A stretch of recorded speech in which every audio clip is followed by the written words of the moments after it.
Être drôle est un art que peu de gens maîtrisent. La ligne est mince entre faire rire et être considéré comme un gaffeur. Vous êtes-vous déjà demandé pourquoi certaines personnes parviennent à faire rire tout le monde, tandis que d'autres, malgré de bonnes intentions, finissent par créer des moments embarrassants? Le secret réside dans des détails que beaucoup ignorent, et c'est ce que nous allons approfondir maintenant. Préparez-vous à découvrir le pouvoir du timing parfait et comment un simple changement d'approche peut complètement transformer votre capacité à faire rire les autres. Avez-vous déjà remarqué comment certains comédiens peuvent conquérir une pièce entière sans effort apparent? Quel est leur truc? Il y a une science derrière le rire, un mélange de psychologie, de langage corporel et de connaissances sociales qui peuvent être apprises et perfectionnées. Imaginez transformer vos interactions quotidiennes avec une touche d'humour sophistiqué, sans jamais être gênant. Explorons ensemble les secrets de l'humour efficace et comment vous pouvez les appliquer pour qu'on se souvienne toujours de lui pour les bonnes raisons. L'histoire inédite de l'humour. L'histoire de l'humour est vaste et riche, allant au-delà des blagues et des comédies modernes.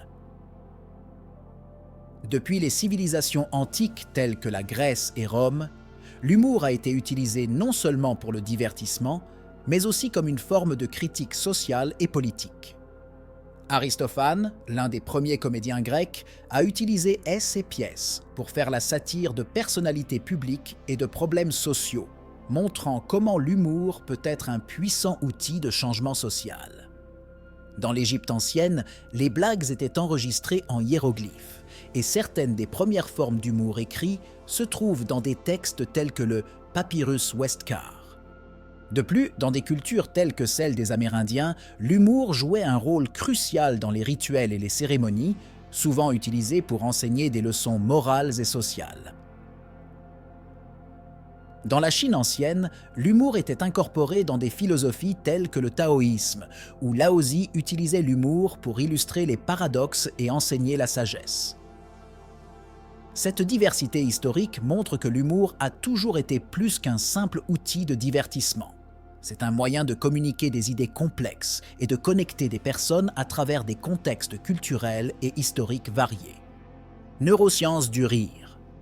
Le rire est une réponse complexe qui implique plusieurs régions du cerveau, notamment le cortex préfrontal, qui est responsable de la prise de décision et du comportement social, et le système limbique qui contrôle les émotions.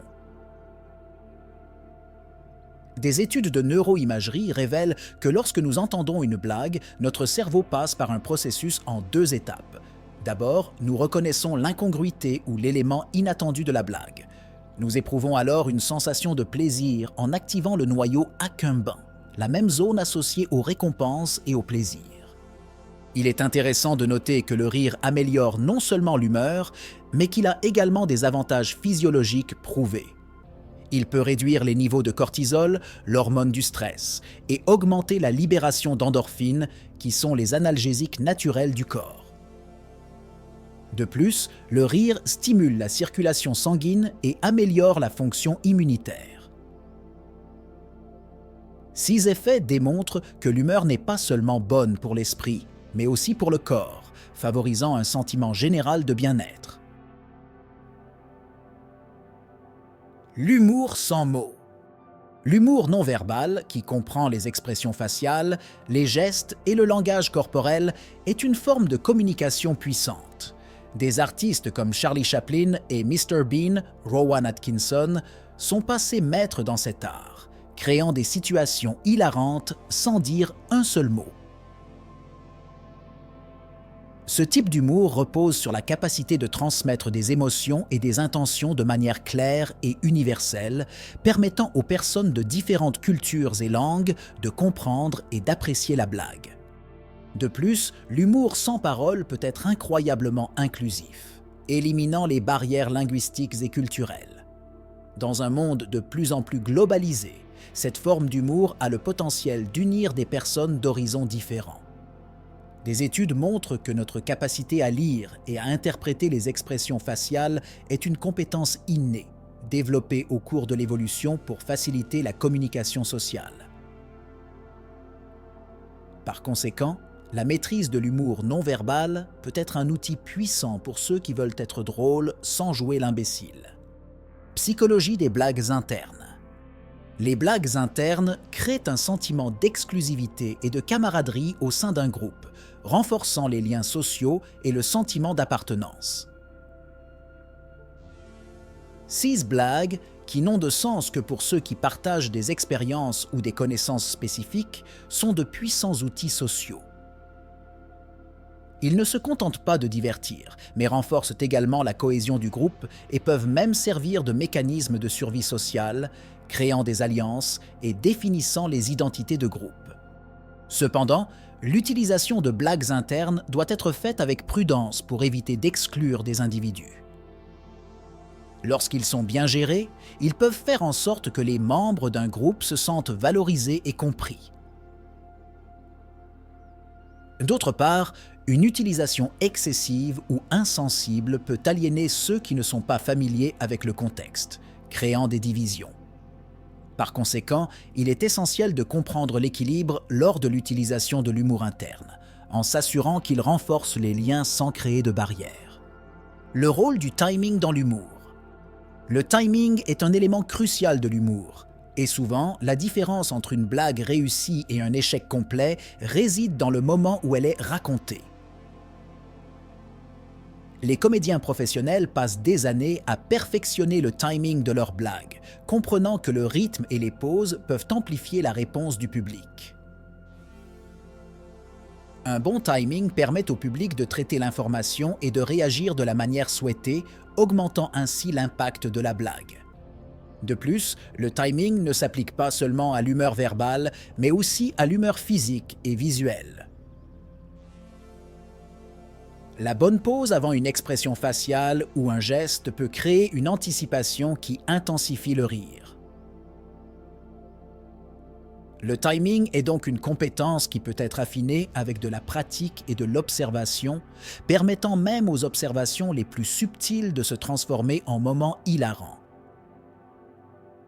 Cela montre qu'être drôle ne concerne pas seulement ce qui est dit, mais aussi comment et quand c'est dit.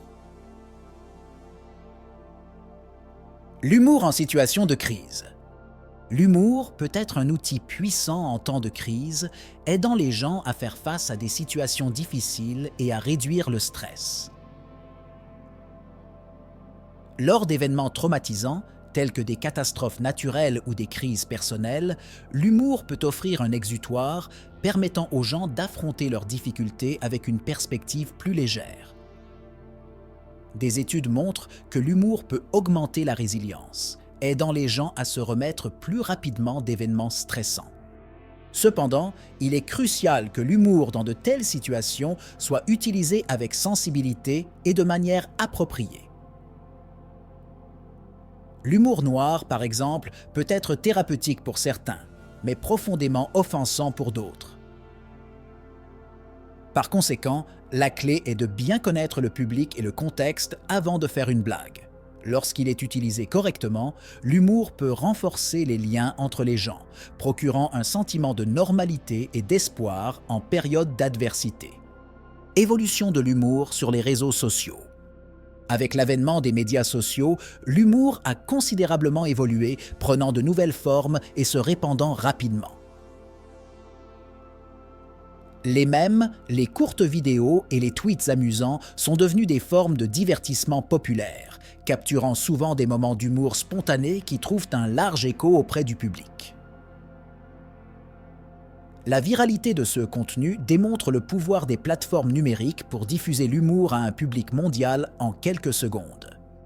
De plus, les médias sociaux ont permis la démocratisation de l'humour, donnant à toute personne possédant un smartphone la possibilité de créer et de partager du contenu amusant. Cela a conduit à une explosion de créativité, où de nouveaux formats d'humour émergent constamment. Cependant, cela a également posé des défis, tels que la nécessité d'équilibrer l'humour et la sensibilité, en évitant la propagation de blagues offensantes ou nuisibles. Comprendre cette dynamique est crucial pour quiconque veut être drôle en ligne sans jouer les idiots. Humour et intelligence émotionnelle. L'humour est étroitement lié à l'intelligence émotionnelle qui implique la capacité de reconnaître et de gérer ses propres émotions et celles des autres. Les personnes ayant une intelligence émotionnelle élevée ont tendance à mieux utiliser l'humour efficacement, car elles sont capables de lire l'environnement social et d'adapter leur style d'humour à la situation. Il peut s'agir de savoir quand faire une blague pour apaiser la tension ou quand éviter l'humour pour ne pas paraître insensible. De plus, l'intelligence émotionnelle permet aux gens d'utiliser l'humour pour établir des liens plus forts et plus authentiques. Un bon sens de l'humour peut rendre une personne plus accessible et agréable, ce qui facilite l'établissement de relations positives. Par conséquent, développer l'intelligence émotionnelle peut être une stratégie efficace pour ceux qui veulent utiliser l'humour de manière intelligente et percutante, sans tomber dans le piège d'être considéré comme un imbécile. Style d'humour dans le monde. L'humour varie considérablement entre les différentes cultures, reflétant les particularités et les valeurs de chaque société. Au Japon, par exemple, l'humour est souvent subtil et basé sur des jeux de mots, tandis qu'en Italie, l'humour a tendance à être plus physique et exagéré.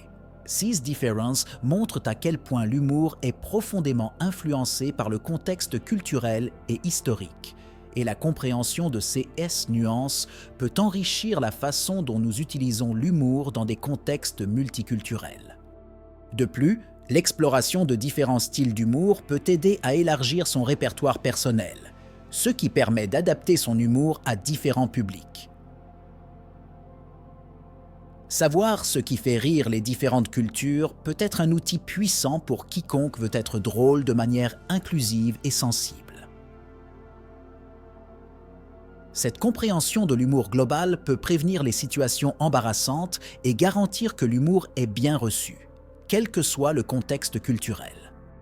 Humor, Samsung. L'humour visuel, qui ne repose pas sur le son ou les mots, peut être extrêmement efficace pour transmettre des blagues universellement. Les dessins animés, les bandes dessinées et les mèmes sont tous des exemples de la façon dont l'humour visuel peut transcender les barrières linguistiques et culturelles. Des artistes comme Gary Larson, créateur de The Far Side, utilisent des images simples mais puissantes pour créer un humour qui résonne avec un public diversifié. De plus, l'humour visuel peut être un outil puissant dans les présentations et les communications, rendant les messages complexes plus accessibles et mémorables. L'incorporation d'éléments visuels humoristiques peut capter l'attention du public et augmenter l'engagement. Pour ceux qui veulent être drôles sans jouer les idiots, maîtriser l'humour visuel peut être un moyen innovant et efficace de communiquer de manière ludique et percutante. Les limites de l'humour. Comprendre les limites de l'humour est crucial pour s'assurer qu'il est apprécié et non offensant. L'humour peut être une arme à double tranchant. S'il peut rassembler les gens et créer des moments de joie, il peut aussi aliéner et blesser s'il n'est pas utilisé avec soin. Il est important de reconnaître les contextes sociaux et culturels lorsque vous faites une blague, pour éviter l'offense et les malentendus.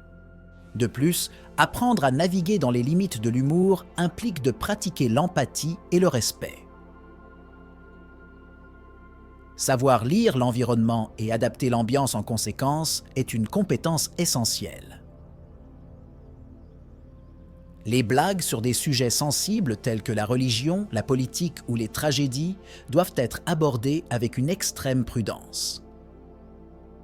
Développer une sensibilité à l'égard de ces limites peut aider à garder l'ambiance agréable et appropriée en renforçant les liens plutôt qu'en créant des barrières. Revisiter de vieilles blagues. Réinventer de vieilles blagues peut être un moyen créatif de garder l'humour frais et pertinent. De nombreuses blagues classiques, bien qu'elles restent drôles, peuvent sembler dépassées pour le public moderne. Mettre à jour ces blagues avec des références contemporaines ou de nouvelles perspectives peut les revitaliser et les rendre plus attrayantes pour les nouvelles générations. De plus, la refonte de la blague peut impliquer la combinaison d'éléments traditionnels avec des innovations créatives, telles que l'incorporation de la technologie ou des médias sociaux. Ce processus permet non seulement de préserver la valeur historique des vieilles blagues, mais aussi de les rendre accessibles et divertissantes pour un public actuel. Être capable de réinventer l'humour est une compétence précieuse qui démontre la créativité et l'adaptabilité, en veillant à ce que l'humour reste engageant et efficace sans tomber dans la similitude. Vous voulez devenir la personne qui illumine la pièce avec votre humeur? La pratique et l'observation sont vos meilleurs alliés. En comprenant l'art d'être drôle sans en faire trop, vous ouvrez les portes à des connexions plus profondes et à des moments mémorables. Pensez aux prochaines conversations que vous aurez. Comment pouvez-vous utiliser l'humour pour captiver, sans perdre en authenticité? Mettez-vous au défi d'appliquer ces conseils dans votre vie quotidienne et d'observer les réactions autour de vous. Et maintenant, qu'allez-vous faire de ces nouvelles connaissances? Êtes-vous prêt à transformer vos interactions sociales et à devenir une référence en matière d'humour intelligent? Partagez vos expériences dans les commentaires et n'oubliez pas de laisser cela comme si vous avez trouvé ces conseils utiles. Poursuivons ce voyage ensemble en explorant de nouveaux aspects du développement personnel et en découvrant comment de petits changements peuvent avoir de grands impacts. À la prochaine fois!